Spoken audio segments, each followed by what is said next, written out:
Hello students and my dear friends, I'm Dr. Shalini Shukla and today is 4th of June 2020 Thursday. So let's start with Business Standard Daily News Analysis. Inspiration of the day is, if you want to fly, give up everything that weighs you down. In today's discussion, we are going to cover these articles. So let's start with article number 1 given on page number 1. US set to probe India's digital services tax. जैसा कि हमने पिछले videos में discuss किया था, अगर आपको याद हो कि हमने डिस्कस किया था कि इंडिया ने गूगल टैक्स या डिजिटल टैक्स या इक्वलाइजेशन लेवी को 2% बढ़ा दिया है, जो कि इस फाइनेंशियल ईयर के जो बजट आया था 2021 का जो बजट था उसमें इंडिया ने 2% का एडिशन किया था डिजिटल टैक्स में, जो 1 अप्रैल से अप्लाई होना था, जिसके लिए अमेज़ॉन, गूगल और फेसबुक जैसी कंपनीज ने गवर्नमेंट ऑफ इंडिया से रिक्वेस्ट करी थी कि उसको सितंबर 1 से अप्लाई किया जाए, क्योंकि उनको अगर इस तरह का टैक्स एडिशनल टैक्स देना है तो उन्हें अपने बहुत सारे अकाउंटिंग सिस्टम्स में, ऑपरेटिंग प्रोसीजर में चेंज करना पड़ेगा। तो वो इतनी जल्दी पॉसिबल नहीं है, इवन इस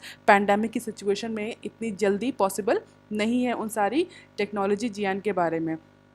तो उसी न्यूज़ के आगे की ये न्यूज़ है, यूएस ट्रेड रिप्रेजेंटेटिव ऑफिस ने इंडिया के साथ 9 अदर कंट्री के अगेंस्ट अंडर सेक्शन 304 एक प्रॉब इनिशिएट किया है और उस प्रॉब में कहा है कि इंडिया का जो इक्वलाइजेशन लेवी टैक्स है, जो डिजिटल टैक्स है, इसको गूगल टैक्स भी बोलते हैं, ये जो टैक्स है ये डिस्क्रिमिनेटरी है अगेंस्ट यूएस कंपनीज और it is unfair as per the WTO rules and regulation and it may negatively impact the US company.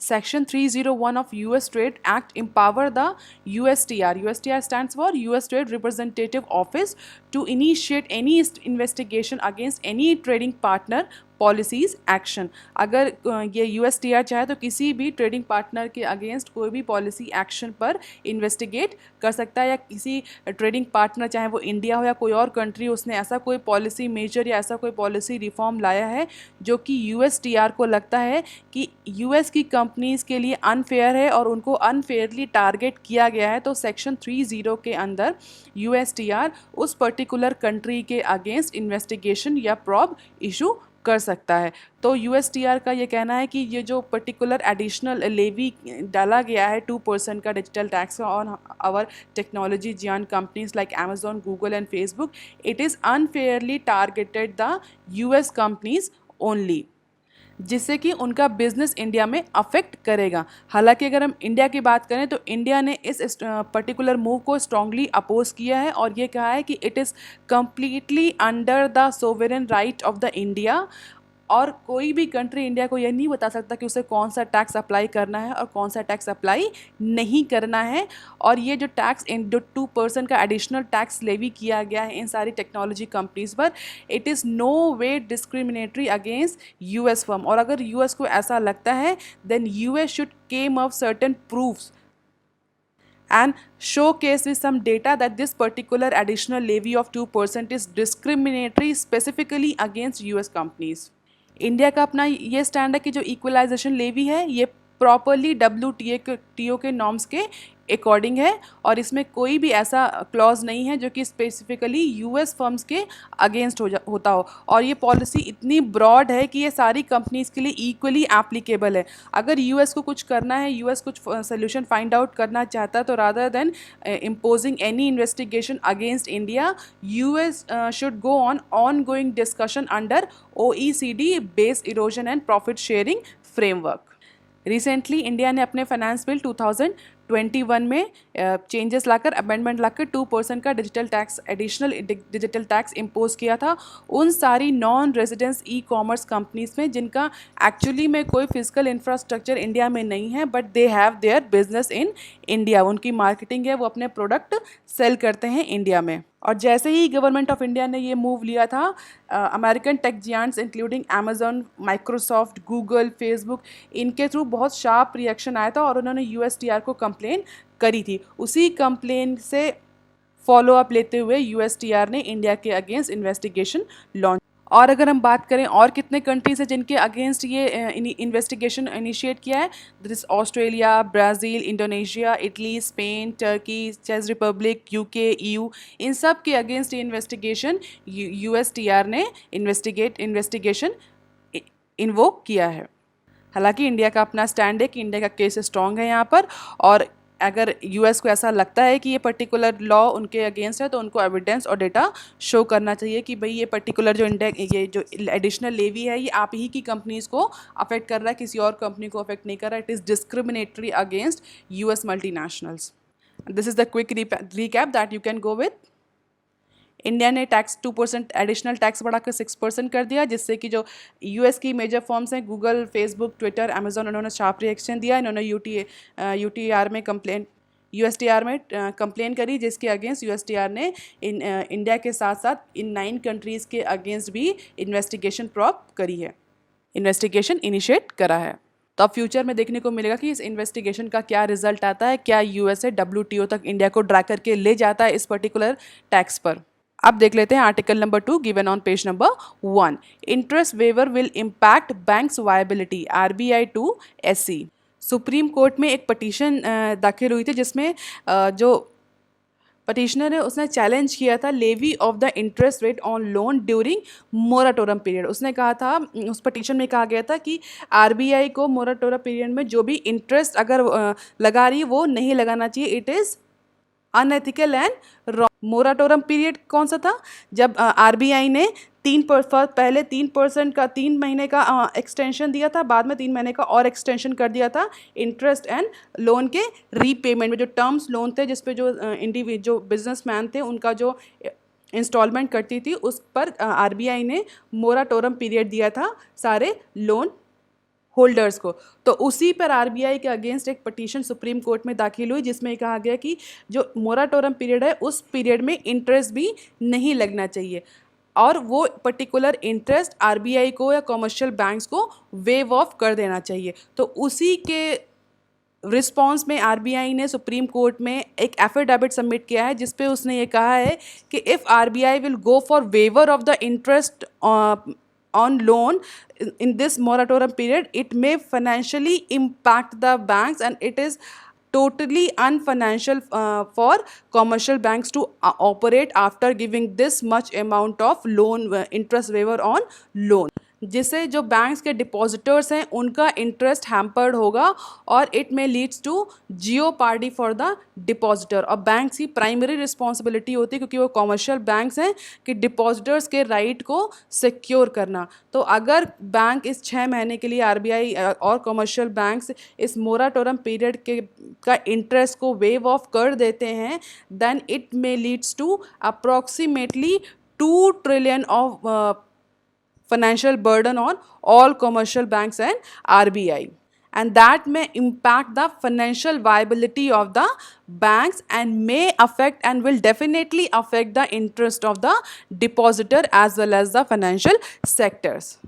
RBI has clearly mentioned in its affidavit that this particular moratorium period will not going to waive off any interest. Interest is deferred. It is not actually कॉन्स्ट्रूड. हटा नहीं दिया गया है, wave of नहीं किया गया है, सिर्फ इंटरेस्ट पेमेंट डिफर किया गया है 6 महीने के लिए. और उस एफिडेविट में RBI ने बहुत क्लियरली बोला है कि RBI सारे पॉसिबल मेजर्स ले रहा है कि हर इंडस्ट्री के सेक्टर को प्रॉपर रिलीफ दिया जा सके और जो उनका डेट पेमेंट है वो उनको कोविड-19 की सिचुएशन में ना देकर के, इस पैंडमिक की सिचुएशन में ना देकर के वो उसका रीपेमेंट बाद में कर दें. बट अगर RBI को फोर्स किया जाएगा इंटरेस्ट वेवर के लिए तो इससे इंडिया का जो फाइनेंशियल सेक्टर है उसकी वो अनवायबल हो जाएगा एंड जो उसके डिपॉजिटर्स हैं उनका इंटरेस्ट भी अफेक्ट होगा. जबकि कमर्शियल बैंक्स का और RBI का प्राइमरीली जो मैंडेट होता है is that to regulate and putting up the interest of the depositors, not the interest of the loan takers. जैसा कि हम सभी जानते हैं कि 27 मार्च को RBI ने मोराटोरम पीरियड को 3 महीने के लिए बढ़ा दिया था. इसके बाद मई 23 को भी RBI ने मोराटोरम पीरियड को फिर 3 महीने के लिए बढ़ा दिया. तो टोटल जो एक्सटेंशन दिया गया है लोन टेकर्स को वो दिया गया है 6 मंथ का. और जो पटिशन आई थी उसमें कहा जा रहा था कि 6 मंथ का इंटरेस्ट रेट वेव ऑफ कर देना चाहिए, इस पर इंटरेस्ट रेट लेवी करना ही नहीं चाहिए क्योंकि इस ड्यूरेशन में बहुत सारे बिजनेस ऑर्गेनाइजेशंस ऐसे हैं जिनकी कोई अर्निंग नहीं हुई है. तो अगर आप उनसे इंटरेस्ट लेंगे तो उनके लिए फाइनेंशियली ये कंडीशन बहुत अच्छी नहीं होगी, वो उनकी प्रॉफिटेबिलिटी सॉलिडिटी या बिजनेस की साउंडनेस को अफेक्ट करेगा। हालांकि आरबीआई का इस पर अपना टेक है। अगर आरबीआई ने कहा है कि अगर वो इंटरेस्ट वेव करेगा तो इट में leads to unnecessary financial pressure और कमर्शियल बैंक और बैंकिंग इंडस्ट्री। तो आरबीआई का स्टैंड बहुत क्लियर है that RBI is not going to waive off any interest payment of this कोविड-19 पैंडेमिक टाइम पीरियड। अब देख लेते हैं article number 3 given on page number 1। Samsung, Foxconn, Lava likely to apply for incentive schemes. जैसे हमने कल discuss किया था, एक प्रोडक्टिविटी लिंक्ड स्कीम के बारे में हमने डिस्कस किया था, अगर आपको याद हो, जिसमें गवर्नमेंट ने कहा था कुछ सर्टन कंडीशंस के साथ 5 to 6 ईयर जो ऐसी मैन्युफैक्चरिंग फर्म्स हैं जो मोबाइल मैन्युफैक्चर करती हैं स्पेशली 5G में, उनको कुछ टैक्स रिलैक्सेशन मिलेगा। और कंपनी से जुलाई 31 तक एप्लीकेशन डालने को कहा था कि ऐसी कंपनी जो कि इंडिया में आना चाहती हैं और इस पर्टिकुलर प्रोडक्टिविटी लिंक्ड स्कीम के तहत रजिस्टर होना चाहती हैं, उसका फ़ायदा उठाना चाहती हैं, तो उनके लिए एप्लीकेशन मांगा गया था। तो अभी तक 7 ग्लोबल और इंडियन कंपनीज़ ने गवर्नमेंट को एक्सप्रेशन शो किया है under this central production linked incentive scheme. Means ये 7 कंपनीज, जिसमें से 2 इंडियन कंपनीज हैं, ये 5 ग्लोबल कंपनीज इंडिया में आना चाहती हैं और अपना प्रोडक्शन फैसिलिटी इस्टेब्लिश करना चाहती हैं। The government will offer the scheme to 5 global and domestic entities, but government इन 7 में से केवल, या जितने भी एप्लीकेशंस आएंगे उनमें से केवल 5 को ही ये पीएलआई के तहत रजिस्ट्रेशन देगी और पीएलआई के तहत इनवाइट करेगी। अगर 5 से ज़्यादा के एप्लीकेशन आते हैं, जैसा कि इस केस में आया है, 7 एप्लीकेशन आए हैं, then government will decide the criteria and eligibility basis. और वो एलिजिबिलिटी का बेसिस क्या होगा? Global consolidated revenue in the base year. जो भी बेस ईयर डिसाइड होगा उसमें किस पर्टिकुलर बिजनेस ऑर्गेनाइजेशन का, किस पर्टिकुलर एमएनसी का कंसोलिडेटेड रेवेन्यू सबसे ज़्यादा होगा, उसको प्रेफरेंस दी जाएगी ओवर अदर एप्लीकेंट्स। तो अभी तक 7 ग्लोबल और इंडियन कंपनीज ने एक्सप्रेशन ऑफ इंटरेस्ट शो किया है under centres production linked incentive scheme. और इसमें से 7 कंपनीज कौन सी हैं? फॉक्सकॉन, विस्ट्रॉन जो कि एप्पल का मैन्युफैक्चरिंग करती है, south Korea company Samsung, US electronic manufacturing services giant, Flextronics, lava international and Micromax. हालांकि जो इकोनॉमिस्ट हैं, एक्सपर्ट हैं, वो ये कह रहे हैं कि बहुत ज़्यादा इस बात के चांसेस हैं कि जो ये 5 ग्लोबल कंपनीज़ हैं इन्हीं के एप्लीकेशन एक्सेप्ट हों। हालांकि फॉक्सकॉन, विस्ट्रॉन और माइक्रोसॉफ्ट ने अभी तक इस पर कोई भी एक्सप्लिसिट रिस्पॉन्ड नहीं दिया है, कोई भी ऑफिशियल स्टेटमेंट जारी नहीं किया है।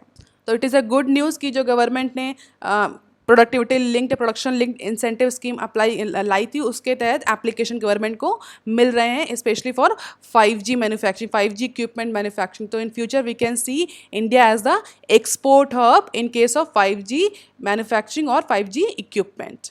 अगर हम इंडिया की ग्लोबल रीच की बात करें तो 7% शेयर है इंडिया का मोबाइल डिवाइस मार्केट में। 7% is India is expecting to achieve. Actually जो इस समय का जो मार्केट शेयर है ग्लोबल एक्सपोर्ट मार्केट में इंडिया का, वो 0.5% का है। And by financial year 2025 India is expecting to achieve 7% global mobile device market share, और जिसके तहत इंडिया बहुत सारी productivity linked scheme, tax holidays, special economic zone को सेट कर रही है, जो कि हम कंटिन्यूसली न्यूज़ में डिस्कस करते आ रहे हैं। अप्रॉक्सीमेटली 5,500 करोड़ का मिनिमम इन्वेस्टमेंट इंडिया प्लान कर रही है manufacturing device, mobile device manufacturing sector में। गवर्नमेंट ने 40,000 करोड़ का एलोकेशन किया है अंडर पीएलआई स्कीम में। और जैसा कि कल आपको हमने बताया था कि कुछ रिस्ट्रिक्शन है कि कुछ मिनिमम एक्सपोर्ट करना है। कितना एक्सपोर्ट था?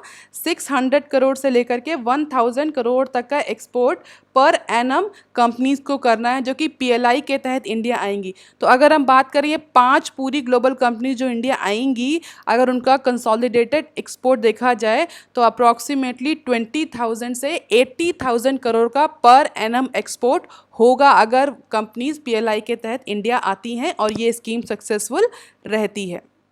और अगर वैल्यू के टर्म्स में बात करें तो 5 साल तक अप्रॉक्सीमेटली 1.5 ट्रिलियन का वैल्यू एक्सपोर्ट या मोबाइल डिवाइसेस को एक्सपोर्ट करना पड़ेगा उन 5 ग्लोबल प्लेयर्स को, जो कि पीएलआई स्कीम के तहत इंडिया आएंगी।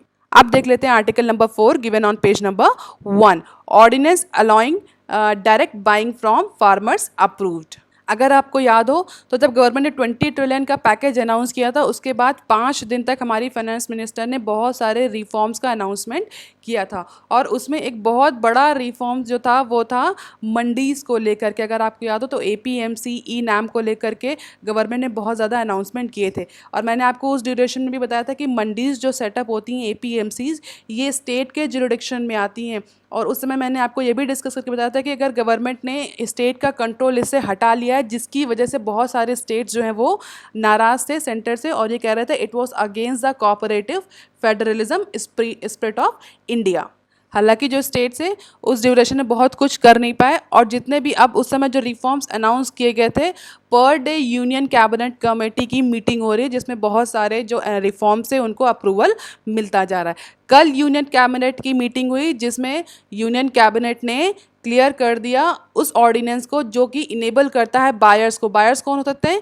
फार्मर प्रोड्यूसर कंपनीज हो सकती हैं या बिग रिटेलर्स कंपनीज हो सकती हैं। फार्मर प्रोड्यूसर कंपनीज कौन सी कंपनीज होती हैं? बेसिकली वो कंपनीज जो कि फार्मर से सामान खरीदती हैं, उनको रॉ मटेरियल खरीदने की जरूरत पड़ती है किसानों से in order to produce their product, जैसे कि फूड प्रोसेसिंग कंपनीज जो होती हैं हमारी, अगर आपको याद हो, बेवरेजेस कंपनीज जो होती हैं, इन सबको फार्मर से रॉ मटेरियल खरीदना पड़ता है।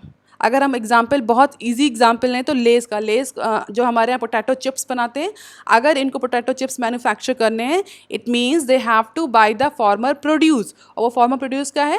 पोटैटो उन्हें खरीदना है, चाहे वो फार्मर से डायरेक्टली खरीदें और चाहे वो ब्रोकर के थ्रू खरीदें। बट जो अब रिफॉर्म गवर्नमेंट ने इंड्यूस किया है, उस रिफॉर्म के तहत जितनी भी ये फार्मर प्रोड्यूसर कंपनीज और बिग रिटेलर्स हैं, जो कि बिग रिटेलर्स जो वो कंपनी जो कि डायरेक्टली फार्मर प्रोड्यूस को सेल करती हैं, बड़ी बड़ी रिटेल मार्केट्स, अगर हम बिग बास्केट की बात करें, एवरीडे की बात करें, जो कि डायरेक्टली फार्मर का प्रोड्यूस अपने स्टोर्स में सेल करते हैं, तो ये इन कंपनीज़ को अब राइट होगा कि ये फार्मर से डायरेक्टली सप्लाई ले सकती हैं, डायरेक्टली प्रोड्यूस खरीद सकती हैं। इनको किसी भी मंडी के थ्रू या किसी भी ब्रोकर के थ्रू नहीं जाना पड़ेगा, किसी भी लाइसेंस की ज़रूरत नहीं होगी। बस एक सिंपल इनका pan card stand for permanent account number, जिसके थ्रू ये डायरेक्टली फार्मर से प्रोड्यूस खरीद सकते हैं। अब इससे क्या होगा? उस समय मैंने आपको बताया था, इससे क्या होगा? फार्मर्स को ज़्यादा रेट कोट करने के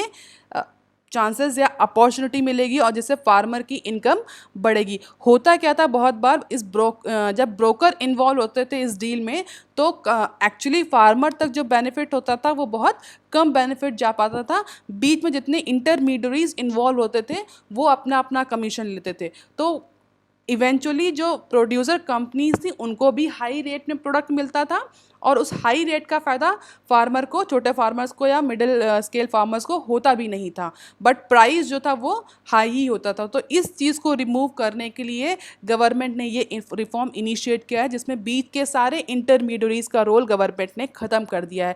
अब farmer producer companies, big retailers companies farmer से डायरेक्टली उनका सामान, उनका प्रोड्यूस खरीद सकते हैं, जिससे कि एक बेटर प्राइस नेगोशिएशन होगा between farmer and the companies.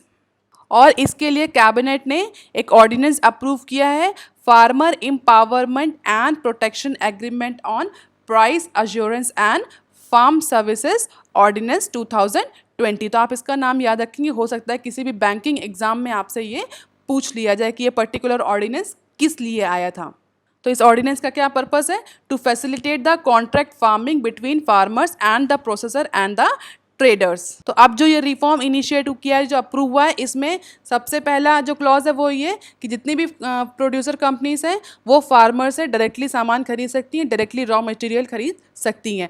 दूसरा, कॉन्ट्रैक्ट मैन्युफैक्चरिंग को भी लेकर के इसमें अप्रूवल दिया गया। कॉन्ट्रैक्ट मैन्युफैक्चरिंग भी मैंने आपको बताई थी, अगर आपको याद ना हो तो आप मेरे पिछले वीडियोस में जाकर देख सकते हैं। जब गवर्नमेंट ने 20 ट्रिलियन पैकेज का अनाउंसमेंट किया था, उसके बाद के जितने वीडियोज़ है तो आप उसमें देख सकते हैं, मैंने कॉन्ट्रैक्ट फार्मिंग के बारे में डिटेल से डिस्कशन किया था। तो इससे अब क्या होगा? इससे अच्छा प्राइस नेगोशिएशन होगा कंपनीज और फार्मर्स के बीच में, कंपनीज को भी फ़ायदा होगा और जो फार्मर्स हैं उनकी भी इनकम डबल होगी, जैसा कि गवर्नमेंट का इवेंचुअल गोल है फाइनेंशियल ईयर 2022 2 तक, और जो फार्मर्स का एक्सप्लॉयटेशन है वो भी कम हो जाएगा। हालांकि state governments are not very happy with it, क्योंकि अब जो स्टेट गवर्नमेंट का ज्यूरिडिक्शन था मंडीज़ को लेकर के, एपीएमसीज को लेकर के, और इस फार्मर और कंपनीज़ के बीच में जो प्राइस एग्रीमेंट होता था उसको लेकर के, उसमें स्टेट्स का रोल बहुत ज़्यादा लिमिटेड हो गया। अब स्टेट जो है वो बहुत ज़्यादा इंटरफेयर नहीं कर सकती हैं इस पर्टिकुलर एग्रीमेंट में, इस पर्टिकुलर प्राइस नेगोशिएशन में, और उनका टैक्स जो वो फीस लगाती थी वो भी अब उनका कलेक्शन रिड्यूस होगा। और कल के ही ऑर्डिनेंस में गवर्नमेंट ने serial, pulses, oil seed, edible oils, onion and potatoes को इसेंशियल कमोडिटीज़ एक्ट ऑफ 1955 की लिस्ट से हटा दिया है। इसका मतलब क्या है? इसका मतलब ये है कि अब इन सारे फूड प्रोडक्ट्स का जो स्टोर है, होर्डिंग्स है, उस पर कोई रिस्ट्रिक्शंस नहीं होगा। अब कोई ऐसा अमाउंट फिक्स नहीं है, जितने भी होल्डर्स चाहें या रिटेलर्स चाहें या कंपनी चाहे कितना भी इन चीज़ों का कितने भी अमाउंट में cereal, pulses, oil seed, edible oils, onion और पोटैटो को स्टोर कर सकती है, except certain extraordinary condition. तो सर्टेन एक्स्ट्रा ऑर्डनरी कंडीशन कौन सी हो सकती है? स्टेट ऑफ वार, फेमाइन और any extraordinary rise in the prices which government do not like. तो इस कंडीशन को छोड़ करके अब जितनी भी कंपनीज हैं, होल्डर्स हैं, इंटरमीडियरीज हैं, वो जितना चाहें उतना इसकी होल्डिंग्स या उसका इतना स्टोरेज कर सकते हैं, क्योंकि अब ये कमोडिटीज़ इसेंशियल कमोडिटी एक्ट 1955 में नहीं आएगी। अच्छा, गवर्नमेंट ने ऐसा क्यों किया? क्यों होर्डिंग्स के ऊपर जो लिमिट थी, जो बैन था, उसको हटा दिया? अगर आप एक पॉइंट से देखें तो it is not a good move. तो फिर गवर्नमेंट ने क्यों ऐसा किया? गवर्नमेंट ने ऐसा इसलिए किया क्योंकि इंडिया में जितना भी हमारा फार्मर प्रोड्यूस होता है, एग्रीकल्चर प्रोड्यूस होता है, उसका बहुत ज़्यादा या लार्ज अमाउंट जो होता है वो वेस्ट हो जाता है। और क्यों वेस्ट हो जाता है? Because of the lack of the warehouses और स्टोरेज फैसिलिटीज़। प्रोडक्शन तो हमारे यहाँ बहुत होता है, एग्रीकल्चर बहुत होता है, क्रॉप बहुत बम्पर होती है, बट उसका बहुत लार्ज जो पोर्शन होता है वो हम स्टोर नहीं कर पाते, क्योंकि गवर्नमेंट के पास इतने ज़्यादा वेयर हाउसेज नहीं है, इतनी अच्छी स्टोरेज फैसिलिटी नहीं है। कई बार बहुत ज़्यादा अमाउंट में सीरियल और पल्सेस जो होते हैं वो बारिश में भीग करके ख़राब हो जाते हैं, रॉट हो जाते हैं। तो उसी चीज़ को इम्प्रूव करने के लिए गवर्नमेंट ने इन सारे कमोडिटीज़ को इसेंशियल कमोडिटी एक्ट 1955 की लिस्ट से हटा दिया है। It means now the companies or the retailers or the distributor or the holders can store whatever amount they can store और they want to store। इससे क्या होगा? गवर्नमेंट के जो गवर्नमेंट का जो बर्डन है स्टोरेज पर वो कम होगा, स्टोरेज इंक्रीज होगा, और जो कमोडिटी है उसकी सप्लाई जो है वो कंटिन्यूसली बनी रहेगी, जो वेस्टेज होगा वो डिक्रीज हो जाएगा। हालांकि इसका नेगेटिव कॉन्सिक्वेंसेस ये भी है कि प्राइस जो है वो होल्डर्स अपने अकॉर्डिंग बढ़ा घटा सकते हैं बाय इंक्रीजिंग और decreasing the limit of hoardings. जब उन्हें प्राइस बढ़ाने होंगे तो वो होर्डिंग्स इंक्रीज कर देंगे, लेकिन गवर्नमेंट ने इसमें क्लॉज डाल रखा है कि जब किसी भी कमोडिटी का प्राइस एक्स्ट्रा ऑर्डिनरी बढ़ेगा तब वो लिमिट ख़त्म कर दी जाएगी, और फिर गवर्नमेंट इस पर्टिकुलर इन सारी कमोडिटीज़ को इसेंशियल कमोडिटी एक्ट में डाल सकती है या उसके लिए कोई ऑर्डिनेंस इशू कर सकती है। तो जो ये इंस्टॉल कैपेसिटी है, वैल्यू चेन पार्टिसिपेंट्स यानी रिटेलर, डिस्ट्रीब्यूटर, एक्सपोर्टर्स, इन सब के लिए इन सारे कमोडिटीज़ को लेकर के ये नॉर्मल कंडीशन में एग्जेम्प्ट है, बट एक्स्ट्रा ऑर्डिनरी कंडीशंस में गवर्नमेंट फिर से इस पर लिमिट लगा सकती है। तो जितने भी इंडस्ट्री रिप्रेजेंटेटिव हैं उसने गवर्नमेंट के इस मूव को वेलकम किया है और कहा है कि गवर्नमेंट के इस मूव से जो बड़ी बड़ी फूड प्रोसेसिंग कंपनीज़ हैं, जो छोटी medium scale food processing companies हैं, जो बिग रिटेलर्स हैं, उन सबको फ़ायदा होगा। और जो इंडिया में फूड क्राइसिस जनरली हो जाती है because of the wastage of the food items और फूड प्रोड्यूस, वो कम होगी। कल कैबिनेट कमेटी में कुछ और मेजर डिसीजन लिए गए, जिसमें एफडीआई को अट्रैक्ट करने के लिए गवर्नमेंट ने सर्टेन ग्रुप्स फॉर्म किए, 2 टाइप्स ऑफ बॉडीज़ फॉर्म करी हैं, जो कि एफडीआई इस पेंडेमिक की सिचुएशन में एफडीआई को प्रमोट करेंगी। स्पेशली उस एफडीआई को टारगेट गवर्नमेंट इस समय कर रही है जो कि चाइना छोड़ करके आ रहा है, और जो यूएस की कंपनीज हैं जो चाइना को छोड़ने के लिए तैयार है।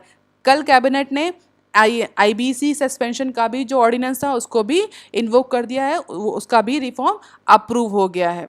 तो अब 1 साल तक किसी भी कंपनी को आईबीसी के तहत उसके अगेंस्ट इंसॉल्वेंसी इनिशिएट नहीं कर पाएगी। अभी भी कोई भी क्रेडिटर्स अभी एक नहीं कर पाएंगे। फिलहाल के लिए 1 साल के लिए इसको पोस्टपोन कर दिया गया। इसको भी मैंने डिस्कस किया था आपसे कि ये पोस्टपोनमेंट क्यों किया गया है आईबीसी का 1 साल के लिए। आप देख लेते हैं article number 5 given on page number 4। Services PMI contract but improves over April, जैसा कि कल हमने डिस्कस किया था, मैन्युफैक्चरिंग परचेजिंग पावर इंडेक्स जो थी वो कॉन्ट्रैक्ट करी थी मई के महीने में भी, वो लेस देन 50 थी, 50 थी, जब कल मैंने डिस्कस किया था।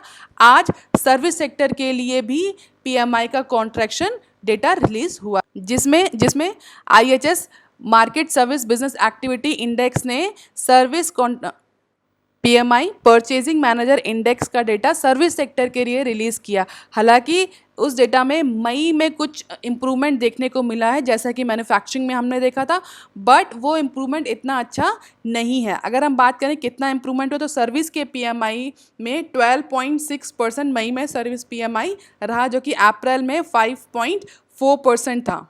और अगर हम इस डेटा की बात करें तो ये डेटा वर्ल्ड का लोवेस्ट सर्विस पीएमआई है।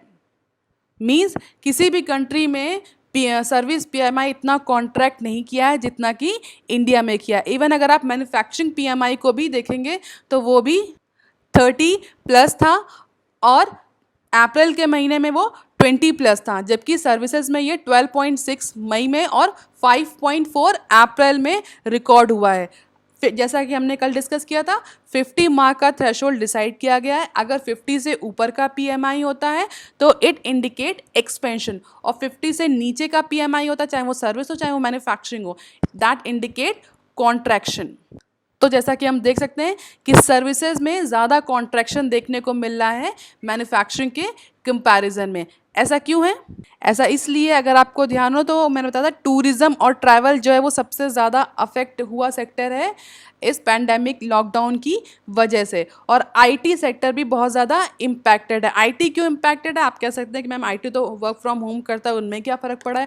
उनमें ये फ़र्क पड़ा है कि अगर हम ध्यान दें, इंडिया में आईटी सेक्टर जो उसके पास बहुत ज़्यादा जो प्रोजेक्ट्स आते हैं वो यूरोपियन कंट्रीज से या यूएसए से आते हैं, और इन दोनों ही जगहों पर इस समय इस पैंडेमिक की सिचुएशन वर्स्ट है। तो बहुत सारे जो कंपनीज़ हैं वहाँ पे लॉकडाउन हुआ, यूएसए में भी और यूरोपियन कंट्रीज़ में भी लॉकडाउन की सिचुएशन आई, जिसकी वजह से वहाँ भी बिजनेस एक्टिविटीज़ और इकोनॉमिक एक्टिविटीज़ का स्लो डाउन हुआ। जब वहाँ स्लो डाउन हुआ, बहुत सारे बिजनेसेस जो थे वो शट डाउन हो गए, डिमांड वीक हो गई, जिसकी वजह से इंडियन आईटी कंपनीज़ को बहुत ज़्यादा प्रोजेक्ट नहीं मिले हैं, और ऐसा एक्सपेक्ट किया जा रहा है कि अभी बहुत ज़्यादा टाइम में बहुत ज़्यादा प्रोजेक्ट नहीं मिलेंगे भी। और इसीलिए अगर आपने देखा हो तो चाहे टीसीएस हो, विप्रो हो, या कितनी भी बड़ी आईटी कंपनी हो, इंडिया में सब ने सैलरी कट या इंक्रीमेंट को रोक रखा है। सैलरी कट की है या तो इंक्रीमेंट अपने एम्प्लॉयज़ के रोक दिए हैं। तो उन सब के डेटा के अकॉर्डिंग ये कहा जा रहा है कि सर्विस का जो पीएमआई है वो बहुत ज़्यादा अफेक्ट हुआ है इस पर्टिकुलर पैंडेमिक की सिचुएशन की वजह से। This was blamed on the collapse of the new businesses from overseas market, with around 95% of the services companies reporting a fall in a foreign demand. भाई फॉरेन डिमांड यूएस और European country से जो projects आते हैं वो fall out कर गए हैं, वो अभी नहीं आ रहे, इसलिए आईटी सेक्टर में भी बहुत ज़्यादा एक्सपेंशन देखने को नहीं मिल रहा है। और ट्रैवल एंड टूरिज़्म तो ऑलरेडी अफेक्टेड है, जैसा कि हम पहले डिस्कस कर चुके हैं। और अगर हम प्रीवियस डेटा की बात करें तो फरवरी में जो सर्विस पीएमआई था वो 85 मंथ का, पिछले 85 मंथ का सबसे हाई पीएमआई था सर्विस सेक्टर में। और उस पीएमआई को देखते हुए जो परचेजिंग मैनेजर्स थे सर्विस सेक्टर के, वो ये एक्सपेक्ट कर रहे थे कि आगे आने वाले टाइम में ओवरसीज़ मार्केट से बहुत ज़्यादा ग्रोथ मिलेगी, जिससे कि जो सर्विस सेक्टर का पीएमआई है वो और ज़्यादा बढ़ेगा। बट इस पैंडेमिक की वजह से बहुत सारी इकोनॉमिक जो थी इकोनॉमीज़ थी, या जो उनमें जो इकोनॉमिक एक्टिविटीज़ चल रही थी, बिजनेसेस चल रहे थे, वो शट डाउन हो गए, जिसकी वजह से जो नए ऑर्डर्स आते थे फॉरेन मार्केट से, ओवरसीज़ मार्केट से, वो इंडिया की आईटी फर्म्स को नहीं मिले, जिसकी वजह से वर्स्ट हिट हुआ है इंडिया का सर्विस पीएमआई। अप्रैल में 5.4 और मई में इट इज़ 12.6। और ये डेटा इंडिकेट कर रहा है कि आगे आने वाले टाइम में बहुत ज़्यादा जॉब कट देखने को मिल सकते हैं इन सर्विस सेक्टर। अगर यही बिजनेस सिचुएशन कंटिन्यू रही तो बहुत ज़्यादा अमाउंट में जॉबलेसनेस देखी जाएगी, जॉब कट्स देखे जाएंगे, और अदर सोशल प्रॉब्लम्स क्रिएट हो सकती, जैसा कि हमने कल पिछले न्यूज़ में डिस्कस भी किया था, जिसके लिए सारे इंडस्ट्री एक्सपर्ट ने गवर्नमेंट को वार्न भी किया है कि अगर गवर्नमेंट ने बहुत जल्दी कोई इनिशिएटिव नहीं लिया तो it may leads to social catastrophe. और अगर हम ग्राफ में देखें तो हम देख सकते हैं कि कैसे कंटिन्यूअसली फॉलो आउट कर रहा है सर्विस पीएमआई इंडिया में। आप देख रहे हैं कितना शार्प फॉल रहा है, इवन मई में तो बहुत ज़्यादा फॉल देखने को मिला। हालांकि अप्रैल के कंपैरिजन में मई में थोड़ा सा इम्प्रूवमेंट है, but that improvement is not actually significant. आप देख लेते हैं कुछ other news. Jet resolution 4 shooters make the cut. जैसा कि हम सभी जानते हैं जेट एयरवेज का रिजोल्यूशन हो रहा था, चल रहा था, जिसमें 12 एक्सप्रेशन ऑफ इंटरेस्ट आए थे, सबमिट हुए थे जेट के रिजोल्यूशन में, और अब 4th राउंड में वो रिजोल्यूशन एंटर कर रहा था, जिस समय अप्रॉक्सीमेटली 4 शूटर्स ने अपना प्राइस कट किया, और अब इन 4 को फाइनल लिस्ट में डाला गया है और इनसे कहा गया है कि अब ये जुलाई 10 तक अपना रिजोल्यूशन का प्रोसेस और अपना सारा जो रिजोल्यूशन का प्लान है वो फॉरवर्ड करें, जिससे कि जेट एयरवेज का प्रॉपर रिजोल्यूशन हो सके। तो 12 एक्सप्रेशन ऑफ इंटरेस्ट आए थे, जिसमें से 4 को कट किया गया है, 4 को फाइनलाइज किया गया है, और इनको जुलाई 10 तक का टाइम दिया गया है अपना रिजोल्यूशन प्लान फॉरवर्ड करने के लिए। तो हमें बहुत जल्द ही जेट एयरवेज का रिजोल्यूशन देखने को मिल सकता है, may be in end of अगस्त।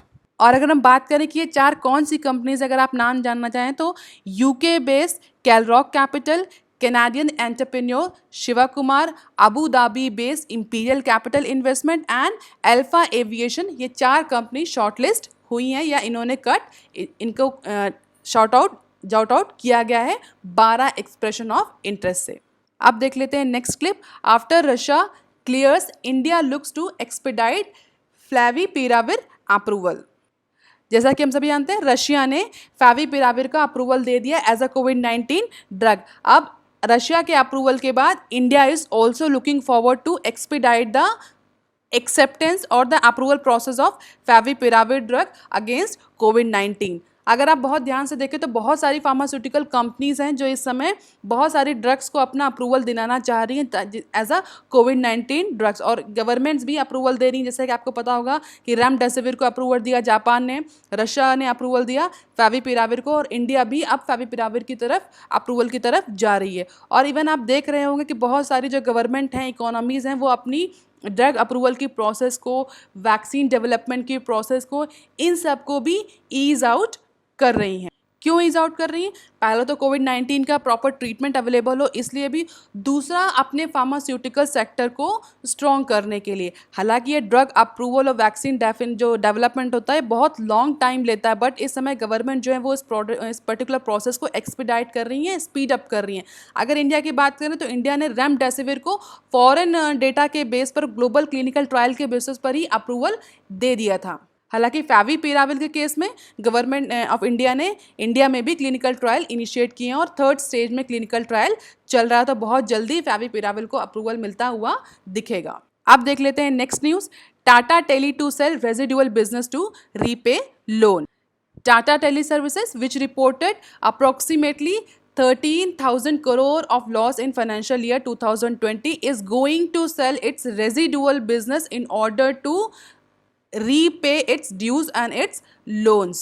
तो टाटा टेली का बिजनेस है, उसका जो लॉस कंटिन्यूसली वो लॉस मेंटेन कर रही थी, तो अब उसके पास जितने रेजिडुअल बचे हैं उसने अपना टेलीकम्युनिकेशन का बिजनेस बंद कर दिया है। जो भी रेजिडुअल बचा है टाटा टेली का उसको सेल आउट करके लोन रीपेमेंट करने जा रही है। It means Tata telecommunication completely wind up हो रही है टेलीकम्युनिकेशन इंडस्ट्री से। अब देख लेते हैं next clip. Stocks jumps despite record equity issuance of ₹61,000 crore. Dalal Street has witnessed the record equity issuance after in past 4 weeks, और इसके बाद भी अगर आप देखें तो स्टॉक कंटिन्यूसली जंप कर रहा है। कई सारे इक्विटी इशू इस पिछले 4 हफ्तों में देखने को मिले हैं दलाल स्ट्रीट में, लेकिन इसके बाद भी जो इन्वेस्टर्स हैं they are very much positive towards the stock, और स्टॉक कंटिन्यूसली जंप कर रहा है। और ऐसा इसलिए कहा जा रहा है कि जो इकोनॉमी ओपन हो रही है उसको देखते हुए इन्वेस्टर्स में बहुत ज़्यादा पॉजिटिव सेंटिमेंट्स हैं।